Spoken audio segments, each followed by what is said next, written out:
भाऊ, महायुतीचे उमेदवार रमेश बोरनारे यांच्या गाडीवर दगडफेक करण्यात आलेली आहे। त्यासोबतच त्यांच्या कार्यकर्त्यांना देखील मारहाण करण्यात आलेली आहे। मात्र ही घटना घडल्यानंतर आता त्यांनी तुमच्यावर आरोप केलेला आहे। अशी घटना काही घडलीच नाही, उलट त्यांच्या कार्यकर्त्याने आमच्या कार्यकर्त्याला मारलं। बरोबर, जर गाडी फुटली असती तर काही ते गपचूप बसले असते का? ते खोटं बोलायचं त्यांना पहिल्यापासून सवय, आजपासून नाही, लहानपणापासून खोटं बोलतात ते। अशी काही घटना घडलीच नाही।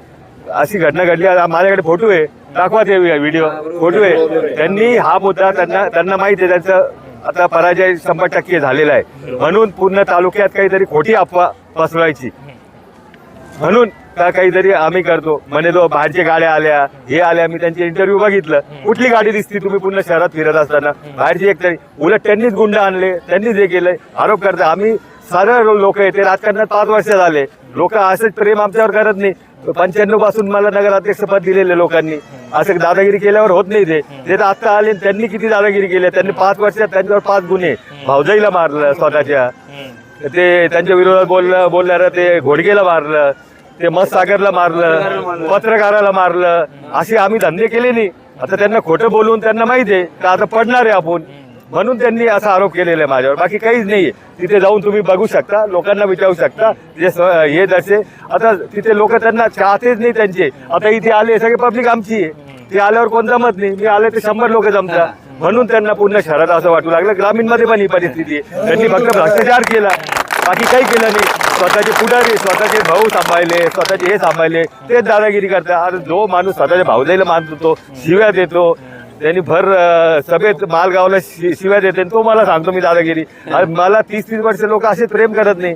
ते आता आले राजकारणात, 2017ला पहिल्यांदा जिल्हा परिषदला निवडून आले, मी 95 पासून आहे।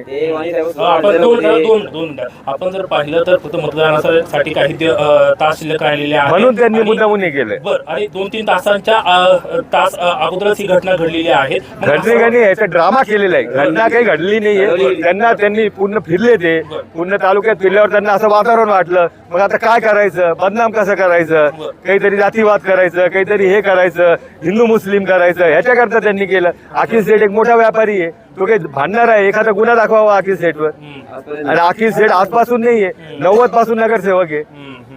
हे राजकारणात नवीन आहे, आणि चिडचिड करणं, भांडणं करणं हे यांची सवय आहे। आपला स्पष्ट आरोप आहे, हो, स्पष्ट आरोप हा खोटा आहे, प्लॅन आहे।